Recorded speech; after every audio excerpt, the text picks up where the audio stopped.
يا مرحبا. نحن الآن في حي البيازين، تقريبا قريب من أعلى نقطة في حي البيازين، في إطلالة جميلة على قصر الحمراء. هذاك قصر الحمراء في التلة الأخرى ونحن في التلة المقابلة، وهذه هي الأحياء اللي يميزها كلها يعني تقريبا لون بيوت صبغ أبيض، وطبعا الأسقف حمراء بالقرميد، القرميد الأحمر. قصر الحمراء وجنة العريف أو الجنراليف والقصبة كلها في هذه التلة، ونحن في هذه التلة. الفارق بين التلتين هو وادي يمر، لكن إطلالة جميلة صراحة. ما أنصح حد يجي في الصيف، شهر 7 و8، لأن التو الساعة 12 الظهر درجة الحرارة تقريبا 29، شمس حامية، ما في سحاب، فتخيل الصيف كيف بيكون. حياكم الله في حي البيازين. هذه زقاق وأحياء البيازين، هذا الحي الجميل البيازين. في مرحلة محاكم التفتيش كانت تخلع كل الأبواب من هذه البيوت ويحطوا ستار من خلق، حتى إنه محاكم التفتيش عندها الحق في أي وقت إنها تدخل بيت للتفتيش. إلى هذه الدرجة من الإجرام وعدم الخصوصية.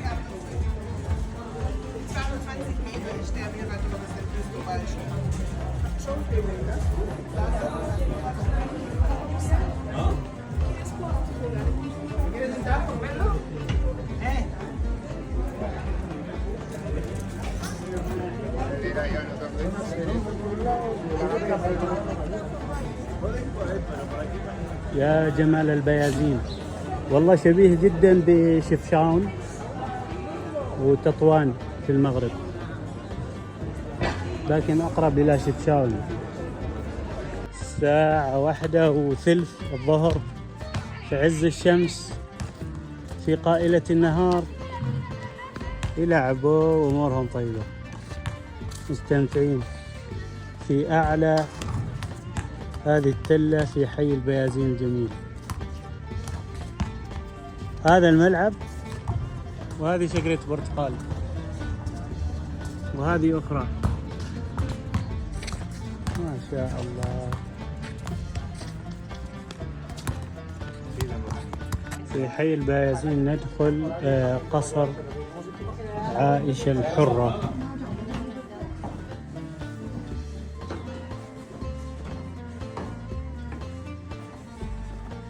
عائشة الحرة هي أم آخر ملوك غرناطة، أبي عبد الله الصغير. سميت بالحرة تمييزا عن الجارية زوجته الأخرى النصرانية، ثريا النصرانية أو المسيحية، بعد أن تزوج زوجها الزوجة النصرانية ثريا، يعني زعلت وطلعت من البيت من قصر الحمراء وجاءت وسكنت في هذا البيت، سكنت حرة، لذلك الآن يسمى بيت الحرة.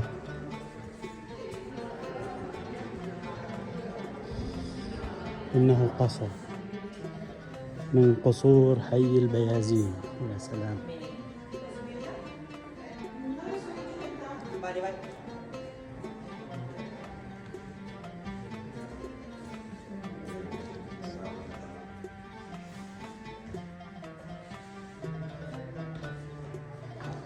أكيد في ترميم، يعني يشبه الرياض اللي هي البيوت الموجودة في المغرب على الطريقة الأندلسية، تسمى رياض.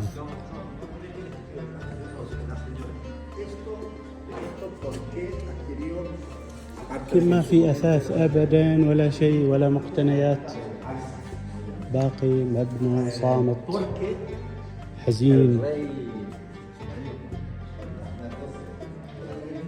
فقط الجدران تحتفظ بالذكريات والأحزان والحكايات. ما شيء موجود هنا أبدا ولا تحفة. نقرب نطلع الطابق الثاني نشوف إذا في شيء مقتنيات تحف أو شيء من هذا القبيل. مصلين من شرفة دار الحرة نقدر نشوف قصر الحمراء هناك، بيت زوجها اللي زعلت عليه يوم زوج عليها الزوجة النصرانية ثريا. ساعدوها أهل غرناطة إنها تهرب من هناك من عنده وتجي وتستقر في هذا البيت وتعيش حرة أبية.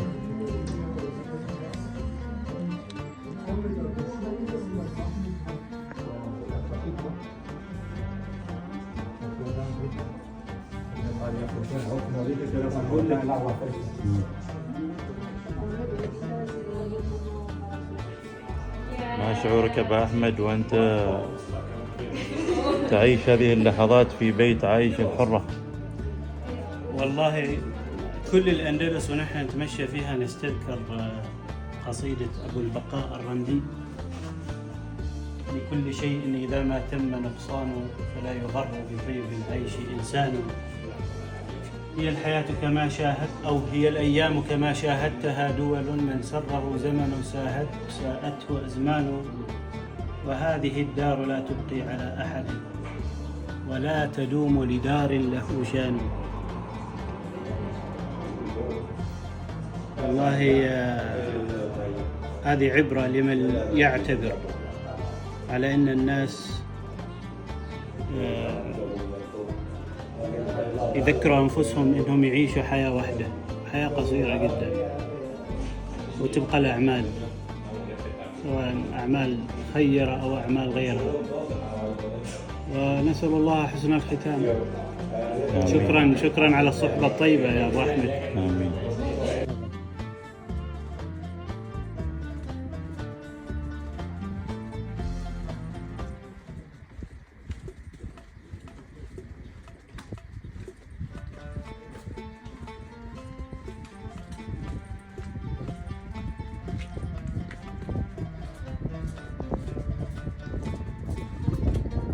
يا سلام.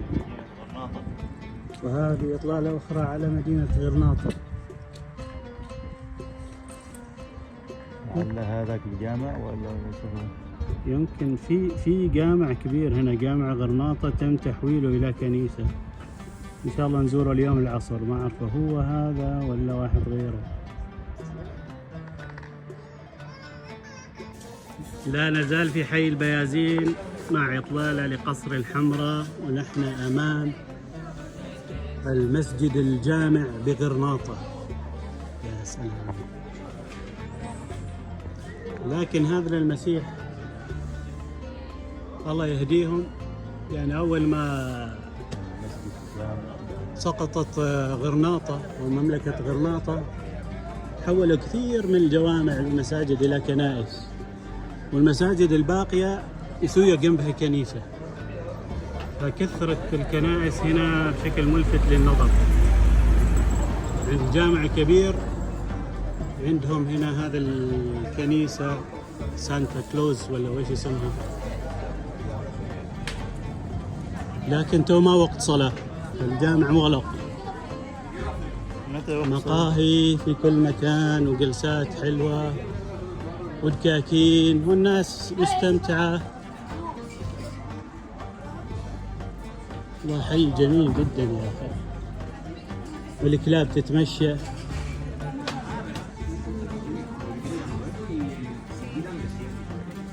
هذا الجامع شوف ايش مكتوب هناك: لا إله إلا الله محمد رسول الله.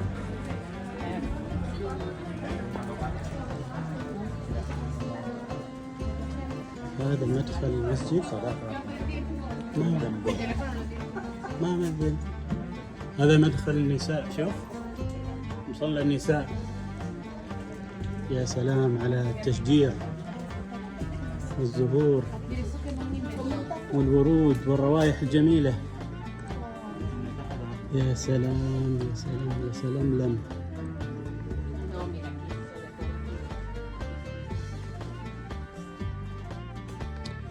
مكان جميل لكن صراحة متعب، طلع ونزله وطلع ونزله طول الوقت، لكن يستاهل.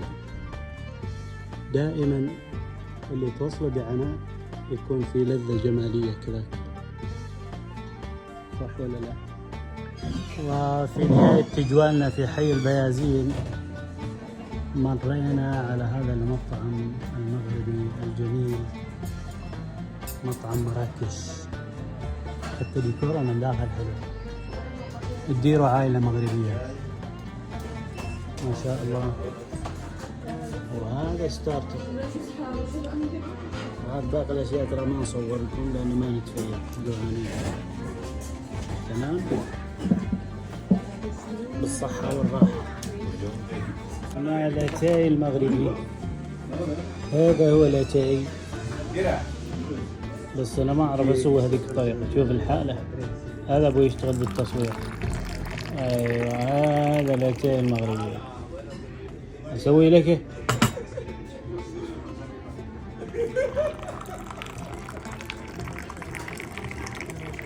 كذاك أسوي رغوة ترى. نشرب كوبين